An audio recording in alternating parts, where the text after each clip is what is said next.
name is Matthijs Rijlaarsdam. I'm also heavily jet-lagged. I'm one of the co-founders and CEO of QuantWare. We are a company that makes superconducting quantum processors. And so the goal of our company with these superconducting quantum processors is to significantly, by an order of magnitude, lower the cost of building an actual quantum computer. So I'm going to use the next 10, 15 minutes or so to explain how we do that, what our products are, and how we position ourselves into the space. Happy to answer any questions you might have at the end. I'm not sure that the clicker is working. It was earlier. It is on, yeah. Now it does work, thanks. So first, the premise on which the company was founded. When you look at a schematic of a quantum computing stack here on the left, all the components have a commercial supplier. Actually, in fact, all the upstack components have usually multiple suppliers. It's a pretty well-developed supply chain at this point. For instance, for control electronics, I think there are multiple parties even at this conference. The cryogenics and interconnects, et cetera, et cetera, et cetera, except for the quantum processor. That part is basically only made by what are, at this time, pretty large vertically integrated players. And that's bad for the industry. That's very expensive. It makes innovation slow. And it makes it also unreproducible. Like if you're a professor that wants to start research into this field, you basically need to start setting up your own chip fabrication. And clearly that won't scale to the level that we needed to scale as an industry to succeed. And so this is what we try to solve, this gap in the supply chain as a company. So we focus exclusively on the quantum hardware part of this stack. We do that with, what are, I think, exceptionally short lead times. So we can, if you come to me after this talk, I can ship one to your doorstep in 30 days. We do that with good specs. We're a spin out from the TU Delft, so we have a very strong technology background. And we do that at about an order of magnitude lower price than whatever else is out there today.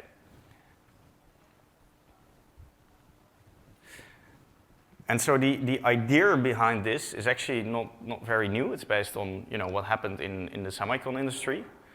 And very roughly speaking, the idea behind this is that for the first, say, 20 years in semicon, everyone made their whole mainframe computer, including the chips. And then in the 1970s, Intel was founded, and 10 years later, basically, Intel dominated the market. And now actually Intel is a little bit in trouble because they haven't specialized enough, and TSMC has specialized further.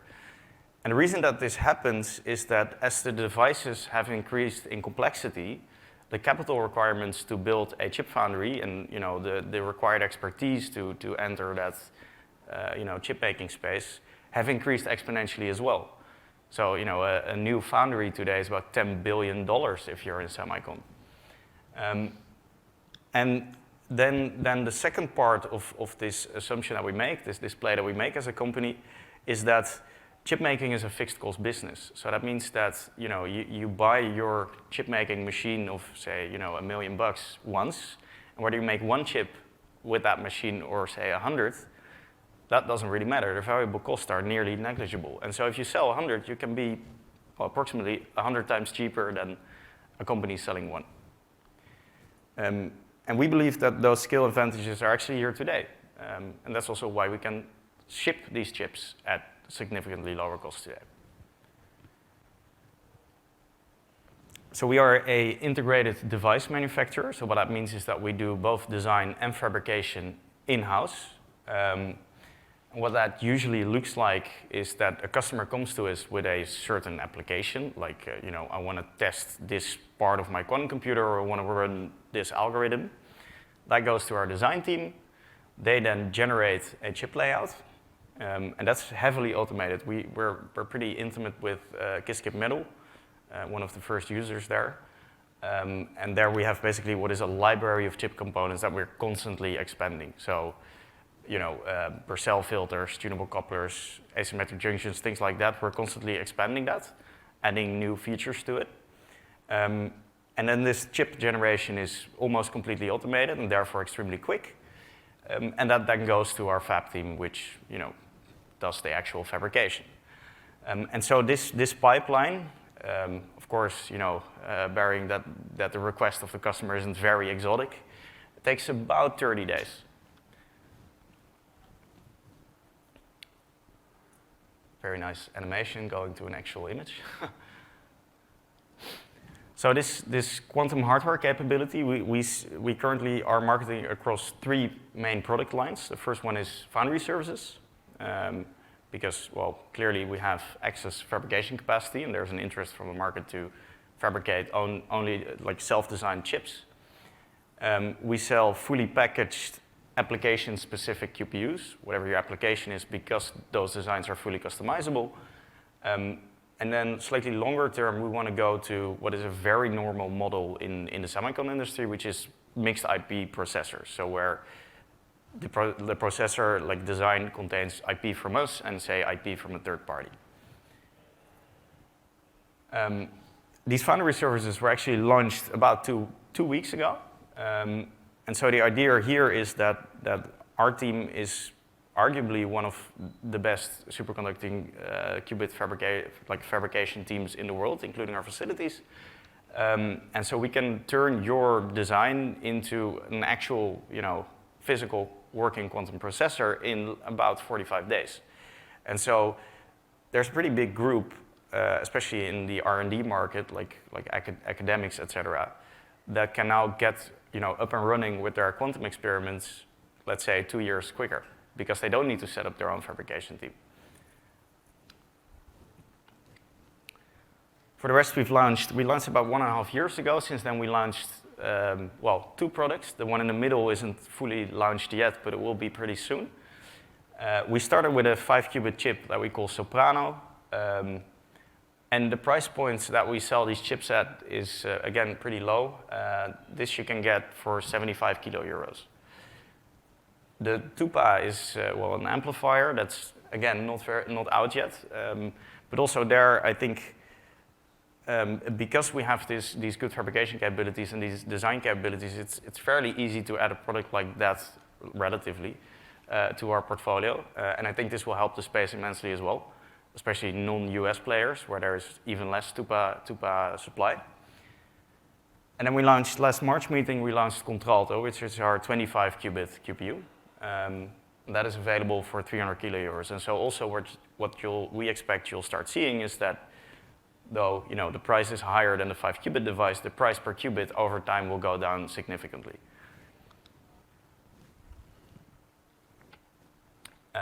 This is still blurred out because this is not public yet. We're going to announce this probably early next year. But this will be our next product, which will be a much larger quantum processor. And we think at that point it will become interesting to go towards this mixed IP model. So right now, when you have a 5-qubit device, you're not really gonna, fit a lot of IP on there. But when you go to say, on the order of 100 qubits, it might be interesting for third parties to, for instance, give us access to their qubit design, which we can then integrate into a very large-scale device and ship, a 100-qubit version of that qubit design to their facilities. Of course, we can also add our own component library elements. Say, there's a professor that wants to work on large-scale fluxonium devices, but they don't want to develop, like tunable couplers or whatever. Then this can be combined. Like there can be our tunable coupler and their, qubit design. And then on the other side of the connectivity of this QPU, we partner up with what we think are the best players in the field. We're trying to be as compatible with whatever is upstack as possible. So a few examples there are QFox, Delft Circuits, and CQC. And so longer term, we want our processors to also integrate well with those. So for instance, you can imagine having a large-scale QPU directly connected to ribbon cables made by Delft Circuits, for instance. And in that sense, this larger scale QPU acts a little bit like a platform between these technologies. So for instance, the qubits of a third party are 3D large scale QPU design, and then the third party technology, like from Delft Circuits or CQC. So this platform that we have is extremely scalable. It allows us to go to very large qubit counts very soon. And we'll probably be announcing a little bit more about like concrete numbers also early next year, and that should allow also our partners and customers to plan ahead, like plan a little bit more long-term ahead, so they know that approximately 2 years from now, their system could be at size X. And this is also something as a company we really try to strive towards. So have these long-term relationships with customers to more intimately integrate with their setups and their needs. And that's our company in a nutshell. So very happy to answer any questions you might have. And otherwise, I think, well, there's some time left, so for questions. Plenty of time.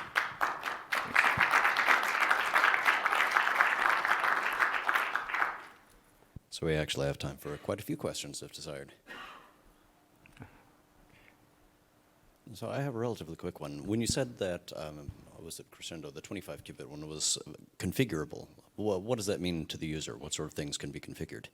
So basically anything, unless it's not physically possible, like it's something we can't fabricate. I think the 25 qubit is basically the upper limit what we can fit into that package. But we could make a version with 20 qubits with some strange connectivity, for instance, or we could add Purcell filters or leave them out or something like that.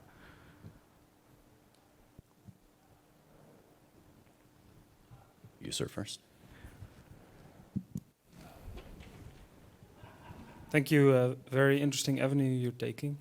To what extent do you guarantee specifications on the quantum chips? That's a really good question. So we're, like everyone in the business, we're severely limited by measurement time. And so our approach so far has been, we guarantee a pretty low T1, which is 10 microseconds, which is basically, well, the customer can and should expect way higher than that, say 50 microseconds on average or better. And then we ship the chip uncharacterized, and if and then we guarantee that it works. And if the customer, finds something that isn't in order, we'll replace it in 2 weeks.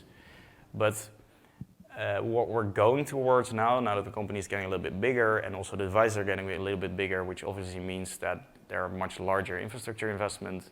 We're going towards, fully characterized chips, like with a spec sheet, and then we can guarantee also much higher specifications, because we only ship out devices that meet those specifications.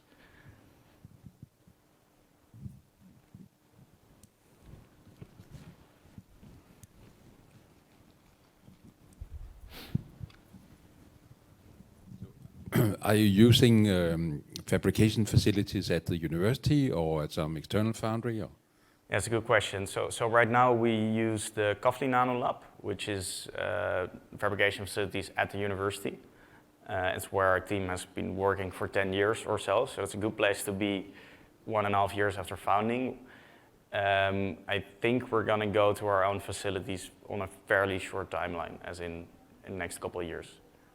And if one of your customers would like to buy more chips or scale up, can you do that in the present setting, or are you compatible with other foundries?